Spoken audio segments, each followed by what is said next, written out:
পুষ্পা প্রচারের শেষ দিনে লড়াই থেকে সরলেন জাহাঙ্গীর, ফলতার নির্বাচন থেকে সরলেন জাহাঙ্গীর খান, ফলতার নির্বাচনের মাঠ থেকে সরলেন জাহাঙ্গীর।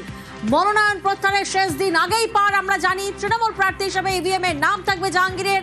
আর আজ কিছুক্ষণ আগেই সাংবাদিকদের সামনে মুখোমুখি হয়ে তিনি জানালেন প্রার্থী পদ ছাড়ছেন তিনি, অর্থাৎ পালিয়ে গেলেন কি জাহাঙ্গীর খান, সেই প্রশ্নটাই সামনে আসছেন। পালিয়ে গেলেন কি পুষ্পা? প্রচারের শেষ দিনে লড়াই থেকে সরলেন জাহাঙ্গীর, ফলতার নির্বাচন থেকে সরলেন জাহাঙ্গীর খান। আমরা দেখেছিলাম একাধিক অভিযোগ সামনে আসে, কোথাও ইভিএম এ বিজেপির নামের পাশে সেলোটেপ, কোথাও বোতামে আতর, কোথাও আবার গোপন ক্যামেরায় বুথে নজরদারি। 29 এপ্রিল ফলতার ভোটে অভিযোগের পাহাড় আমরা দেখেছিলাম। সেই পুনর্নির্বাচনের আগে গ্রাউন্ড জিরোয় আমাদের টিম তারা পৌঁছয়, তারা কথা বলেন স্থানীয়দের সাথে। আজ কিছুক্ষণ আগেই সাংবাদিকদের মুখোমুখি হয়ে জাহাঙ্গীর খান তিনি কি জানালেন? তিনি জানালেন প্রচারের শেষ দিনেই লড়াই থেকে সরছেন জাহাঙ্গীর, ফলতার নির্বাচন থেকে সরলেন জাহাঙ্গীর খান। ফলতার নির্বাচনের মাঠ থেকে সরলেন জাহাঙ্গীর। সোনার ফলতা হোক, এটাই আমার স্বপ্ন ছিল। সম্মানীয় মুখ্যমন্ত্রী ফলতা উন্নয়নের জন্য স্পেশাল প্যাকেজ দিচ্ছে, সেই জন্য আমি আগামী 21শে মে যে রিপোল আছে, সেই রিপোলের কন্টেস্ট থেকে আমি নিজেকে দূরে সরিয়ে দিলাম। অর্পণ প্রতিনিধি আমাদের সঙ্গে রয়েছেন, সরাসরি অর্পণের কাছে যাব। অর্পণ, ফলতার নির্বাচনের মাঠ থেকে সরলেন জাহাঙ্গীর খান, তবে মনোনয়ন প্রত্যাহারের শেষ দিন তো আগেই পার হয়ে গেছে। তৃণমূল প্রার্থী হিসেবে ইভিএম এ তো নাম থাকবে জাহাঙ্গীরের, কিন্তু আমরা দেখেছি এই জাহাঙ্গীরকে নিয়ে এলাকাবাসীর মধ্যে একটা ত্রাস ছিল, তাদের মধ্যে ভয় ছিল। কতটা ভীত সন্ত্রস্ত থাকতেন এলাকাবাসীরা? একদমই ভয় কাটিয়ে তারা এসছেন মিছিলে, আজকে সেটা দেখা যাচ্ছে। আর এই মুহূর্তে জাহাঙ্গীর খান তিনি প্রার্থী পদ প্রত্যাহার করেছেন। কি ভোটের সময় কি হতো? লুকিয়ে আমরা ভোট দিয়েছি, এবারও সজাগে দেবো, খুব খুশি। জয় শ্রীরাম। কি কেমন ভাবে আপনারা ভোট দিতে পারতেন? হ্যাঁ, আমার ভোট দিয়ে দিয়েছে। পুষ্পাকে ধরো, পুষ্পাকে, ওকে আগে জেলে ভরো। পুষ্পাকে ধরো। ভোট দিতে পেরেছিলেন? না না না না, এবার দেবো। কি করতো ভোটের সময়? কি হতো ভোটের সময়? মানে ভোটের কাছে যেতেই দেয় না, যেতেই দেয় না, যেতেই দেয় না। ঘরে থেকে হুমকি দিয়ে গেছে যেতে হবে না। বাড়ি বাড়ি? হ্যাঁ হ্যাঁ হ্যাঁ হ্যাঁ, হুমকি দিয়ে গেছে ভোট দিতে যেতে হবে না। কি বলে যেত? বলে যেত তোমাদের যেতে হবে না, হয়ে যাবে তোমাদের ভোট। আপনারা কতটা আতঙ্কে থাকতেন? আমরা 1 মাস খানেক চলে গেছিলাম আগে রাতে, আমরা মাস খানেক ছিলাম না। আমাদের কারেন্ট কেটে দিয়েছিল, জল দেবে না, বাস করতে দেবে না, মারধর করা হবে বেরোলে, এরকম মানে দিতে সব সময়। আমরা সব সময় ভয় হয়ে থাকতাম, খুব অত্যাচার। মেয়েদেরকে বলে ঘরের ভিতর ঢুকিয়ে ঘরে দৌড় দিয়ে দেয়, দিয়ে বলে রেপ করবো, নয় ডাইভোর্স নিয়ে যাবো। তুমি স্থানীয়দের সঙ্গে কথা বলছো, আমরা শুনছি তারা বলছেন তারা কতটা ভীত থাকতেন, কতটা সন্ত্রস্ত থাকতেন, বাড়ি থেকে তাদের পালিয়ে যেতে হতো। তাহলে এই জায়গা থেকে জানতে চাইবো, এই যে কিছুক্ষণ আগে জাহাঙ্গীর খান তিনি বলছেন তিনি আর এই ভোটে লড়ছেন না, ভোটের ময়দানে নেই, তাহলে কি তিনি ভয়েই পালিয়ে গেলেন?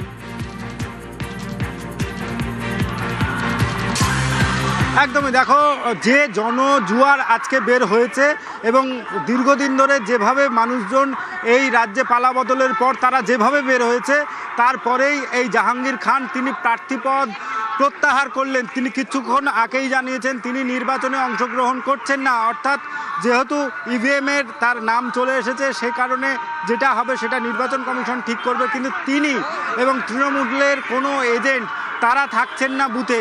অর্থাৎ এক কথায় বলা যেতে পারে দেবাংশু পাণ্ডা তিনি জয়ী হয়েছেন এবং নির্বাচনের আগেই এই জয়ী ঘোষণা হওয়ার সময়ের অপেক্ষা, এবং এলাকার মানুষজন তারা এখানে রয়েছেন ভিড় জমিয়ে। কি চরম অভিজ্ঞতা বিগত নির্বাচনে হয়েছে তারা বলছিলেন। আরও কয়েকজন রয়েছেন, কথা বলবো। হ্যাঁ, ভোটের সময় কি হতো? আমার এই গত ভোটে আমার স্বামীকে আটকে রেখেছিল, আমাকে একাকে ভোট দিতে যেতে হয়েছিল। অনেক পরে, ঘন্টাখানেক পর আমার স্বামীকে যেতে দিয়েছে।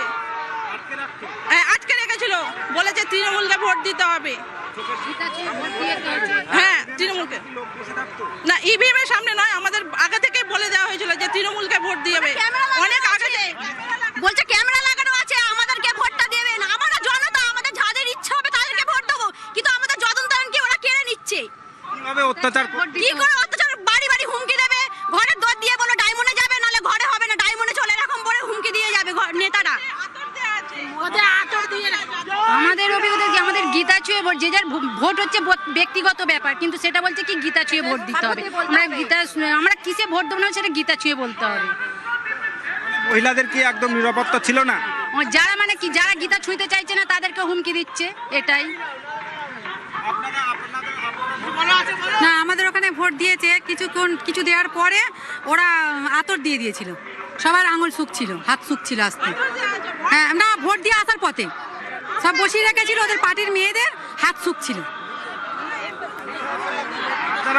এই অভিযোগ একেবারে অর্পণ, এই অভিযোগ সামনে আসে স্থানীয়রা, তারা অভিযোগ করেন যে ইভিএম এ তৃণমূল প্রার্থীর নামের পাশের বোতামে আতর লাগানো থাকতো। তৃণমূলকে ভোট দিলেই আঙুলে আতরের গন্ধ। ভোট দিয়ে বুথ থেকে বেরোনোর পর ভোটারের আঙুল শুকে দেখতেন তৃণমূলের লোকজন, আর যদি আতরের গন্ধ পেলে তবে ছাড়, আর না হলে তো বেধড়ক মারধর করা হতো। এই অভিযোগও কিন্তু সামনে এসেছে। কার বিরুদ্ধে? সেই পুষ্পার বিরুদ্ধে। পালিয়ে গেলেন সেই পুষ্পা। প্রচারের শেষ দিনে লড়াই থেকে সরলেন জাহাঙ্গীর খান ফলতার নির্বাচন থেকে। ইরন প্রতিনিধি আমাদের সঙ্গে রয়েছেন, সরাসরি ইরনের কাছে যাব। ইরন, আমরা দেখেছি ঠান্ডা যুদ্ধ, ঠান্ডা লড়াই বলা যেতেই পারে। উত্তরপ্রদেশ থেকে আসা যে আইপিএস অফিসার অজয় পাল শর্মা, তাকে যখন একদিকে সিংহাম বলে আখ্যা দেওয়া হয়, তখন জাহাঙ্গীর খান তিনি বলছেন তিনি পুষ্পা, ঝুঁকে গা নেই। কিন্তু সেই পুষ্পাকে তো ঝুঁকতে দেখা গেল, সেই পুষ্পা তিনি তো পালিয়ে গেলেন।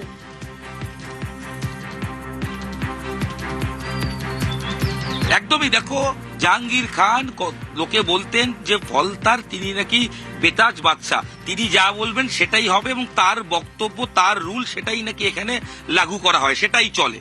গত 29 তারিখ ভোটের ঘটনা সারা বাংলার মানুষ দেখেছেন, যে যেখানে অবাধে শান্তিপূর্ণ নির্বাচন হচ্ছেন সেখানে ফলতার ক্ষেত্রে একাধিক বুথে একাধিক অভিযোগ জমা পড়তে শুরু করলো। কি বিরোধী প্রার্থীদের নামের বিরুদ্ধে টেপ, কোথাও আতর লাগিয়ে দেওয়া, কোথাও কালি লাগিয়ে দেওয়া, অর্থাৎ বিরোধীরা যাতে ভোট না পায়, সব ভোট জাহাঙ্গীর পাবেন, এটাই ছিল তার উদ্দেশ্য। গত 29 তারিখ নির্বাচন কমিশন যখন একাধিক অভিযোগ পান, তার আগে থেকে এখানে অজয় পাল শর্মা ইউপি থেকে তাকে নিয়ে এসেছিলেন স্পেশাল দায়িত্ব নিয়ে। তিনি তখন এসে নিজেকে, অনেকেই বলেন তিনি নাকি সিংহাম, এটা বলার পরিপ্রেক্ষিতে পরবর্তী সময়ে তিনি এই জাহাঙ্গীর নিজেকে পুষ্পা বলেছিলেন, যদিও সেই পুষ্পা মাথা নত করতে বাধ্য হলেন। কারণ এই মানুষের মত পরিবর্তনের পর, মানুষ যে মতামত দিয়েছে বিগত 4 তারিখের পর, সেখানে দেখা যাচ্ছে যে এখানে ইরন, এই জায়গা থেকে তোমাকে একটু থামাবো, একটু ইন্টারাপ্ট করবো, আমাদের দর্শকদেরকে শোনাবো সেদিন জাহাঙ্গীর খান কি বলেছিলেন, যে উনি সিংহাম বলে আমিও পুষ্পা, ঝুঁকে গা নেই। একবার দর্শকদের শোনাই সেই বাইকটা। উনি নিজে সশরীরে গিয়ে সিংহম দেখাচ্ছে। উনি যদি সিংহম দেখায়, আমরাও পুষ্পা, ঝুঁকে গা নেই। উনি নিজে সশরীরে গিয়ে সিংহম দেখাচ্ছে। উনি যদি সিংহম দেখায়, আমরাও পুষ্পা, ঝুঁকে গা নেই। আপনারা শুনলেন 28 এপ্রিল কি বললেন জাহাঙ্গীর খান, ঝুঁকে গা নেই পুষ্পা। আর আজ ঝুঁকলেন পুষ্পা, জনরোষে ঝুঁকলেন পুষ্পা। ইরন প্রতিনিধি আমাদের সঙ্গে রয়েছেন, তবে তার আগে আপনাদের শোনাবো আজ তিনি কি বললেন, শুনুন। যে ঘটনাগুলো ঘটলো, টেপ লাগানো বিরোধী প্রার্থীর ক্ষেত্রে, কোথাও আতর লাগানো, এটা আপনি কেন করতে বললেন বা কেন করালেন? এটা আমি করিনি, এটা অনেকে অনেক রকম কথা বলছে নিজেদের মতো, কিন্তু আমি এই সমস্ত কারা করলেন জানিলেও কারা করলো? আমি তো আমার অফিসে ছিলাম, অফিস থেকে আমি চালনা করেছি, কিন্তু কে করেছে আমি নিজেই জানি না, আমি স্পটে ছিলাম না, বলতে পারবো। কোনো নির্দেশ এসেছিল কোনো মহলের বা কারণ? না, কোনো। আপনি এখানকার প্রার্থী, আপনার কোনো নিয়ন্ত্রণ ছিল না? আপনি বলছেন যারা করে জানেন না, তারা তো আপনার কর্মী ছিলেন। না, আমাদের কর্মী করেছে, কে করেছে আমি নিজেই জানি না। হ্যাঁ, কারণ আমার যেটা বলার ছিল কারণ তো আছে, কেন ছড়াচ্ছে? না, আমরা একটু তাহলে মানুষের মধ্যে স্বাধীনতা পেয়েছি, ওই তো সোনার ফলতা করতে এবং ফলতা শান্তি রাখতে। সোনার ছিল না, এতদিন সোনার ছিল না, আরো সোনার ফলতা করার জন্য। মানে আমি যদি একবার একটু বলেন জাহাঙ্গীর দা, হ্যাঁ দাদা একবার আমার এটাই প্রশ্ন, দাদা একটু যদি বলেন, মানে ওকে ভাই। হ্যালো জাহাঙ্গীর বাবু, আপনি আছেন? জাহাঙ্গীর বাবু, আমরা জাহাঙ্গীর বাবু এখানে রয়েছেন, মানে প্রার্থী ফলতার, তিনি এই মুহূর্তে এই ঘরে রয়েছেন, তিনি ভেতর থেকে লক রয়েছে। আমি চেষ্টা করবো যে তার সঙ্গে কথা বলা যায়। জাহাঙ্গীর বাবু, একটু কথা বলা যাবে? জাহাঙ্গীর বাবু, একটু কথা বলতাম। নিউজ 18 বাংলা থেকে আমি ইরন রয়েছি। জাহাঙ্গীর বাবু, না, কোনো প্রতি উত্তর নেই ভেতর থেকে, কিন্তু প্রেস মিট করার পর তিনি জাহাঙ্গীর যে প্রার্থী তিনি এই ভেতরেই রুমে রয়েছেন, এখন লক রয়েছে ভেতর থেকে, এই মুহূর্তে তিনি ভেতরেই রয়েছেন, কিন্তু কোনো রকম কথা বলতে নারাজ। তার ঘরের সামনেই আমরা দাঁড়িয়ে রয়েছি এবং তিনি স্পষ্ট করে বলে গেছেন তিনি নিজেকে সরিয়ে নিচ্ছেন। কি কারণে? কোনো কারণ নেই বা কোনো যুক্তি তিনি দেননি। শুনলেন আপনারা, আমাদের প্রতিনিধি ইরন একবার, দুবার, তিনবার, একাধিকবার দরজা নক করলেন।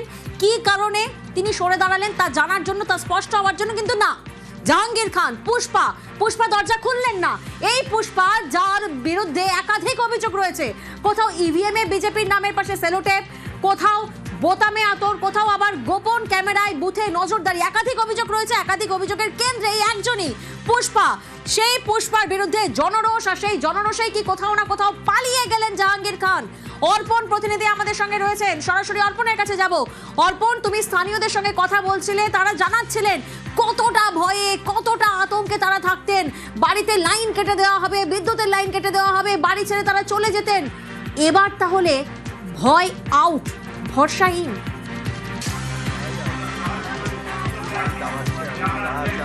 একদমই তোমার সঙ্গে কথা বলতে বলতে যারা এসছেন, আচ্ছা জাহাঙ্গীর তো নিজেকে পুষ্পা বলেছিল এবং নিজে ঝুঁকে গানেই বলেছিল, অবশেষে তো জাহাঙ্গীর প্রত্যাহার করলেন, তিনি প্রার্থী হবেন না বলছেন।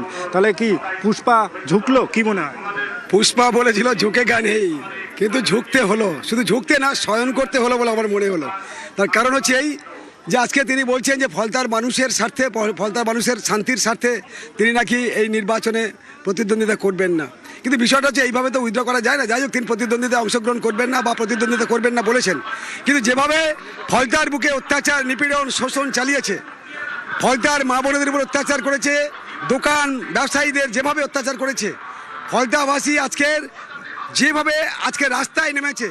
ভারতবর্ষের স্বাধীনতা আন্দোলন আমরা দেখিনি 1947 সালে, কিন্তু আজকের আমরা 2026-এ এই স্বাধীনতা আন্দোলন আমরা দেখলাম, বিশেষ করে ফলতার বুকে যে স্বাধীনতার মুক্তি স্বাদ পেল বাংলার মানুষের সাথে সাথে ফলতার মানুষ। আমরা তাই বলতে চাই যে পুষ্পা শেষ, পুষ্পার আর কিছু নেই, ও মেরুদণ্ডহীন একটা, কি বলবো,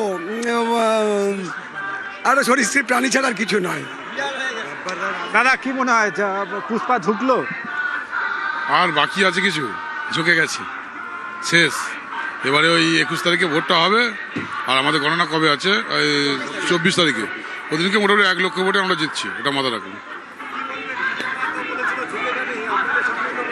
দেখুন, যখন প্রশাসন থাকে না, বলে আপনার গলি মে কুত্তা ভি শের হোতা হ্যায়, তো প্রশাসন সঙ্গে ছিল, অভিষেকের আশীর্বাদ ছিল, মানুষকে মানুষ গণ্য করেনি, যা ইচ্ছা তাই করেছে। আজকে প্রশাসন যখন মেরুদণ্ড ফিরে পেয়েছে, ওর নিজের অস্তিত্ব খুঁজে পেয়েছে, ও যে একটা সরীসৃপ প্রাণী ছাড়ার কিছুই নয়, সেটা ও নিজে এখন বুঝতে পেরে তড়িঘড়ি না প্রচার সেরে, আমরা তো আমাদের রাজ্য সভাপতি তো বলেছেন, আপনারা যদি এজেন্ট দিতে না পারেন আমরা সাহায্য করব, রিলিভার দিতে না পারেন আমরা সাহায্য করব, আপনি এসে আমাদেরকে বলুন, আমরা সব দিক থেকে আপনার সঙ্গে আছি। কিন্তু তারপরেও ও যখন নিজেকে সরিয়ে নিল, এর মানে হচ্ছে একটা মেরুদণ্ডহীন সরীসৃপ প্রাণী। এতদিন প্রশাসন সঙ্গে ছিল বলে লম্পজম্প করছিল, আজ ওর লম্পজম্প শেষ। একদমই, আরও কয়েকজন রয়েছে। পুষ্পা ঝুঁকে গানে, এই ডায়লগ তো আপনারা শুনেছেন, ভয়ে ছিলেন, রাজ্য পরিবর্তন হয়েছে, কি বলবেন? দেখুন, পুষ্পা ঝুঁকে গানেই বলেছিল, আর আমি মনে করি আমরা হিন্দুরা গব্বররা ব্যাক করেছে, আর সনাতন ধর্মের কাছে সমস্ত পাপীকে মাথা নত করতে হবে, তাই পুষ্পাও মাথা নত করে নিয়েছে। ফলতাবাসী তারা বলছেন। অর্পণ, তুমি আমাদের